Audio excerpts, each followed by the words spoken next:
সোমবার রাজ্যের প্রাক্তন প্রয়াত মুখ্যমন্ত্রী ডক্টর বিধানচন্দ্র রায়ের জন্ম মৃত্যু দিবসে রাজমাতা দিঘি পার্শ্ববর্তী মুক্ত মঞ্চে কোচবিহার পৌরসভার সহযোগিতা ও স্থানীয় কাউন্সিলরের ব্যবস্থাপনায় হয় স্বাস্থ্য পরীক্ষা শিবির। এদিন বিনামূল্যে স্বাস্থ্য পরীক্ষার পাশাপাশি এদিন সম্বর্ধনা প্রদান করা হয় চিকিৎসকদের। প্রদীপ প্রজ্বলনের মাধ্যমে এদিনের এই স্বাস্থ্য পরীক্ষা শিবিরের উদ্বোধন করা হয়। উদ্বোধনী অনুষ্ঠানে উপস্থিত ছিলেন কোচবিহার পৌরসভার পৌরপতি রবীন্দ্রনাথ ঘোষ, উত্তরবঙ্গ রাষ্ট্রীয় পরিবহন সংস্থার চেয়ারম্যান পার্থপ্রতিম রায় সহ অন্যান্য কাউন্সিলরগণ।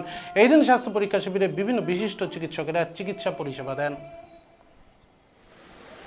7 নম্বর ওয়ার্ডের সম্মানীয় কাউন্সিলর আমাদের কোচবিহার পৌরসভার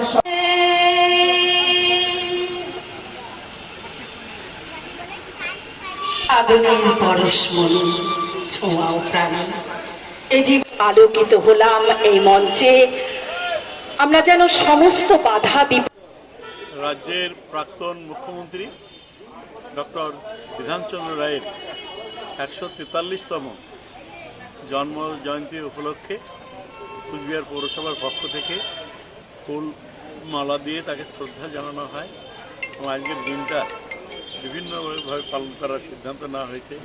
আমাদের পৌরসভার অন্তর্গত 7 নম্বর ওয়ার্ডে বৃক্ষরোপণ থেকে শুরু করে হেলথ চেক আপ ক্যাম্প থেকে শুরু করে বিভিন্ন রকম কর্মসূচির মাধ্যমে আজকে পৌরসভা এই দিনটা পালন করে। দেশবুদ্ধি বিনাশায় আত্মজ্যোতি নমস্তুতে।